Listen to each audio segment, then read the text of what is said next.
Hi there, this is Tuomas of Nightwish, and you have the pleasure of watching So Fucking Cool. All right, So Fucking Cool here with Thomas from Nightwish. How you doing, brother? Doing great, thanks. How are you doing? Good, real good, man.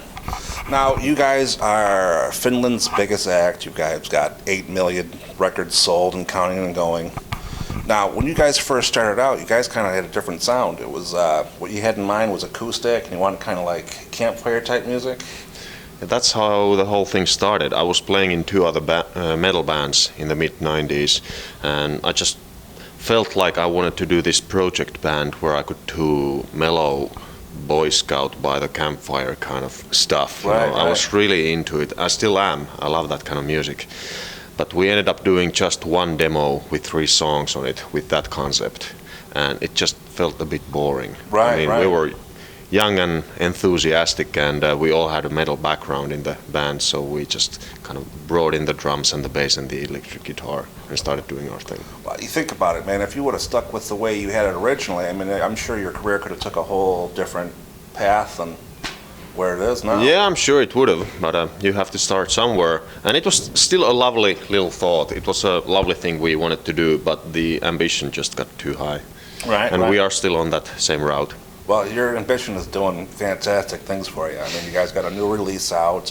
You did the movie Imaginarium, and it just yesterday did a press release saying that it's going to get a United States release on June 16th, right? Finally, yes. That's what I heard too. That's very cool. Yes.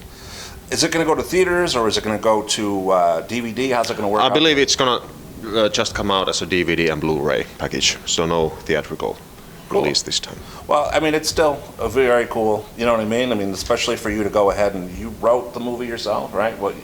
We kind of provided the original idea and the music, naturally, but we hired then some professional screenwriters to do the whole thing because we had no idea how to do that. Right. We just had the original idea, and actually it was just supposed to be like a medley of music videos originally, but then again the ambition grew so that we ended up doing a full-length fictional feature.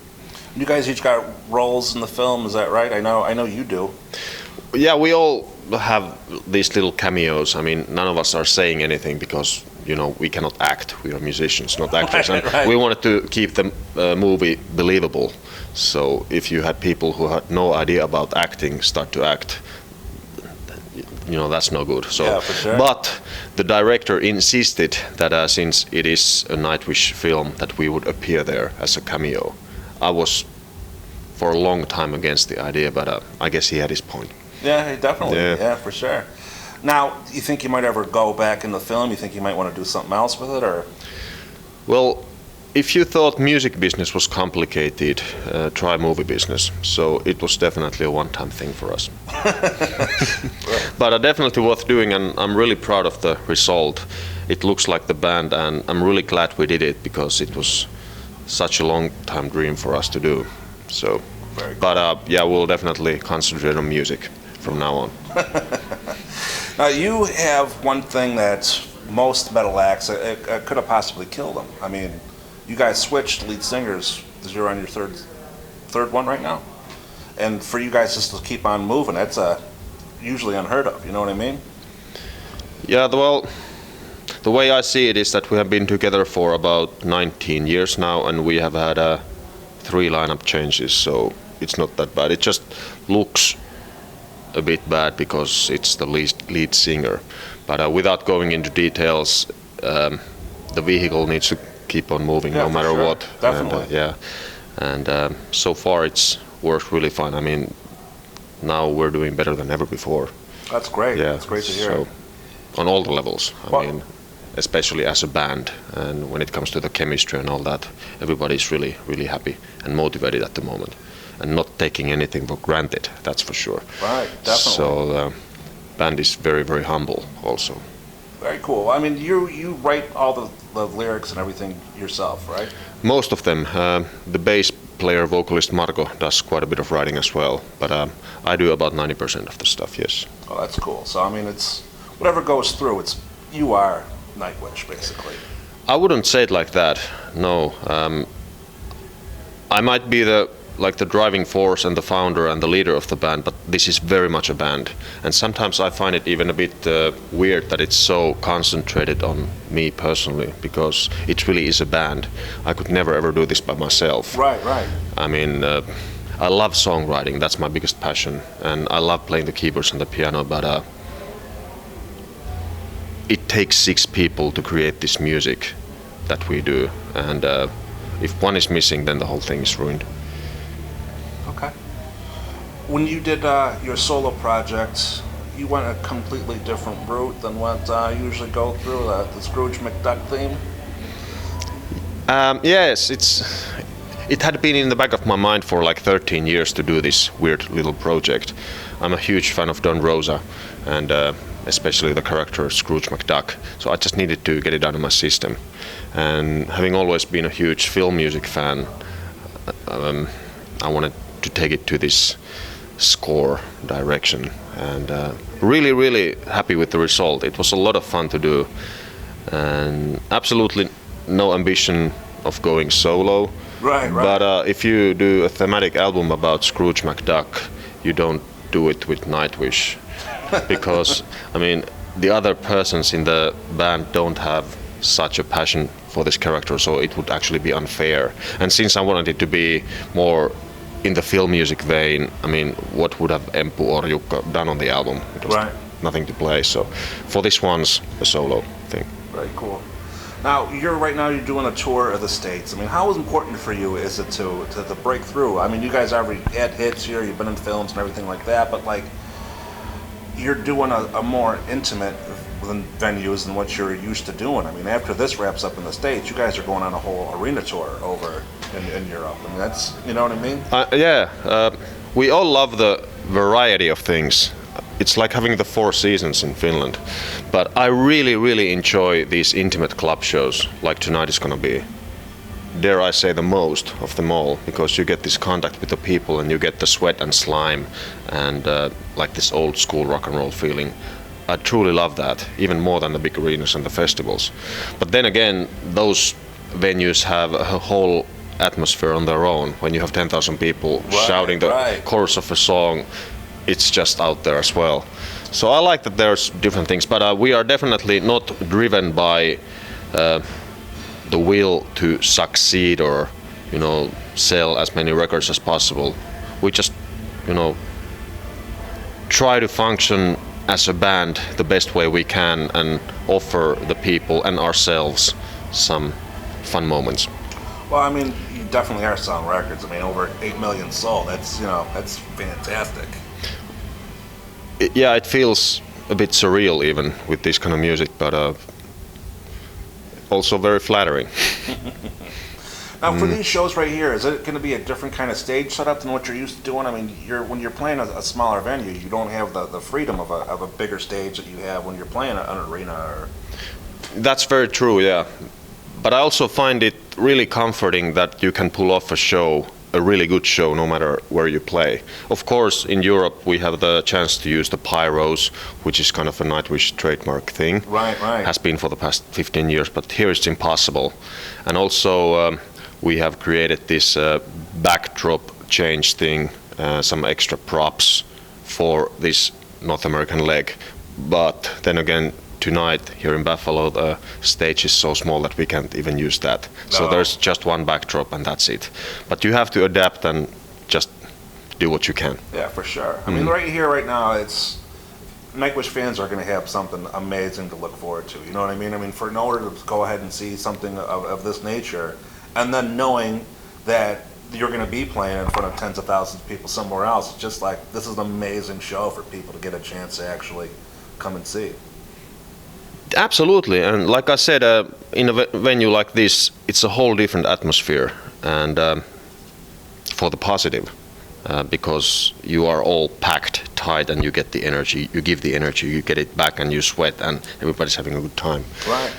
When you have a big festival, you need like binoculars to see the audience, so that's a whole different set then. Yeah, it's got to be a whole different feel for you, like you were saying there. You know? It is, I mean, yeah. It's just lets you remind you of who you guys once were, almost to say to speak. Well, yeah, it's old school, and we love it. Very cool, very cool. Now, the new release, Endless Forms Most Beautiful. phenomenal. I mean, from what I heard, you know what I mean? It's one of the best that I've heard from you guys. So, Thank you, sir. Thank you. how did the process go into this one? I mean, I understand you guys had your breaks in between things, and you know, the whole new formation, everything like that. One of the easiest albums ever to make. There was this incident with Jukka, the drummer, and his insomnia that forced him to take a break, and now we have a substitute drummer, Kai Hahto, playing on the album and the whole upcoming tour. So that was something really, really sad. But everything else, just pure fun. It's kind of like going back in time to the beginning of the band when everything was new and everybody was smiling and just having good time in the rehearsal room and enjoy playing. Right, right. Yeah. I mean, people can understand though, when you guys are doing what you're doing and playing as many shows as you do, it's like a family. So when something happens, there's a lineup change or something happens to one of the members, it's got to be hard on all you guys. It is a family, very, very much a family. It never feels like a business relationship. Not within the band members, not with the technicians, not with the managers. Everybody's friends. I mean, we hang out with each other on our free time as well. Well, that's good. I mean, you know, sometimes you see people when they're on the road, it's just like, we'll make a stop and one guy's going over here, the other guys are going over there. You know, like ZZ Top, for example, they all take separate buses. So, really? Oh yeah, so they don't have to be near each other besides when they get on the stage. Really? Okay, I didn't know that. Well, it can get really ugly, and you know, we've seen it happen as well. It's a weird world. It really is. Excuse me. With social media, how's that working out for you? I mean, you guys have been doing this for 19 years, and now things are changing, you know, the music scene as it is. I mean, before people would go to record stores, they would go to, now it's click, it's a download, you know what I mean? It's a completely different. Yeah. Personally, I'm, again, an old school guy. I have never ever downloaded anything from the internet. I still like the physical thing. But I'm definitely pro internet. I think internet is fantastic. And this is the direction that the music business will go on, so we just need to adapt. But we really need to find a good way for people to get a high quality package with all the covers and everything. Right. And so that the artist gets his and her profit as well, so that the vehicle keeps going. But there's no fighting internet. There's no need to fight it. But you need to adapt. That's it. Now, when you go back to Europe, how does that over there? I mean, like here, when you see a show, you're going to see all these kids got their cell phones out. They're recording the show. I mean, they're Twittering, they're Facebooking, they're doing all that. But is that the same kind of culture that's going on? Well, that's something that I truly don't understand. I just went to Epcot Center, Disney World in Orlando, and the biggest and the most wonderful fireworks I've ever seen. I was blown away for 15 minutes. And no exaggeration, I would say 9 people out of 10 around me were looking at the fireworks through the iPhone, like this. Yeah, that's... What on earth is going on there? And you see the same thing on the shows when you do a song. There are like 100 people going like this. I mean, exactly. I mean, you come to have an experience. You come to enjoy a show, a live feeling. So why do you do this? I don't understand it myself. I mean, you know, it just you feels watch some weird. Of these kids, they watch the whole show through the phone almost, you know, or the iPad or whatever they're bringing in. Exactly. Yeah. So there's really a limit to everything. As pro technology as I am, there's still a limit to everything. But what I'm saying, is that more of an American thing, though? No, it's worldwide, okay. For sure. Yeah, happens in Finland, happens in Europe, everywhere. Yeah, that's what, you know, I was just... Especially with the younger generation, it seems to be there all the time. Yeah, you don't see a kid out there these days without something glued in their hand throughout the whole thing. I feel how you do it. You're missing the experience, you know what I mean? You are missing the experience, what it could be. Yeah, for sure. If you just let it in and forget technology for 2 hours. Yeah, definitely. I mean, now you got to go home and... How was the concert? I don't know. I got to go check my phone. And see exactly. This is like... Yeah, See that? Yeah, exactly. You know, Yeah. I mean, the audio's horrible. The what you're seeing is going to be all shooken up because there's a million little kids out there, and it's going to be distracting for you. You know what I mean? I mean, there's got to be a point where you're just going to be like, take it Well, out again. I just try to smile at it. I say, oh, you know, maybe you are missing something, but it's not up to me to tell you that. So I hope you wake up someday. Was that too rude? No, I definitely. All right. I feel the same way. Yeah. But as the cock keeps on spinning, I mean, you guys got to have your own Twitter. You guys got to have your own Facebook. You guys got to have everything like that. What is it for you guys? Well, I'm not in Facebook. I don't have even the codes for the Nightwish Facebook page. I don't know how to use it. I never go there. It's just not my thing. But I think it's a fabulous tool. And it's the other guy's, Floor, for example, who takes care of the Nightwish Facebook. To have Twitter, Instagram, all that is great to a certain limit. Yeah, But you know, you have to use it for the right purposes. definitely. definitely. Share correct information, cool stories. Information. Yeah, not take pictures of your own ass. Exactly. Not what you had for lunch. You know what I mean? Yeah. It's just too much. Why would you open up yourself You to know the what world it like is? that? I think kids these days, they feel entitled to it, though. You know what I mean?